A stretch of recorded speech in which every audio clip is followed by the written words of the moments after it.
நீங்க ஒரு சிவன் பக்தரா இருந்தீங்கன்னா இந்த வீடியோ ஃபுல்லா பாருங்க. ஏன்னா சிவபெருமான் வந்து தன்னோட பக்தர்களை சோதிப்பாரு, ஆனா கைவிட மாட்டாரு அப்படிங்கிறதுக்கு இந்த ஒரு ஸ்டோரி தான் எடுத்துக்காட்டு.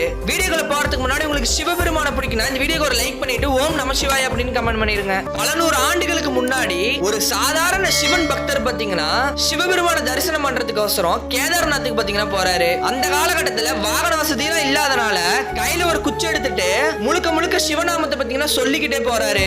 வெயில் மழை குளிர் எல்லாத்தையுமே தாங்கி கேதார்நாத்துக்கு பாத்தீங்கன்னா போறாரு. ஃபைனலா கேதார்நாத் கோவிலுக்கு பாத்தீங்கன்னா போயிறாரு. கோவில பார்த்தோன்னே அவருக்கு பாத்தீங்கன்னா கண்ணுல வந்து ஆனந்த கண்ணீர் பாத்தீங்கன்னா வந்துகிட்டே இருக்கு. ஆனா அந்த நேரத்துல கோவில பாத்தீங்கன்னா க்ளோஸ் பண்ணிட்டாங்க. அவர் என்ன பண்றாருன்னா பூசாரி கிட்ட போய் என்ன சிவபெருமான பார்க்க அனுமதித்தாங்க அப்படின்ட்டு அவர்கிட்ட பாத்தீங்கன்னா ரொம்பவே கெஞ்சறாரு. நான் பூசாரி இனி 6 மாசம் கழிச்சுதான் கோவில திறப்பாங்க அப்படின்னு சொல்லிட்டு கிளம்பிடுறாரு. வேற வழியே இல்லாம அந்த பக்தர் பாத்தீங்கன்னா கோவிலுக்கு வெளியே தங்கிடுறாரு. அப்ப திடீர்னு ஒரு யோகி வந்து அவரை பார்த்து உனக்கு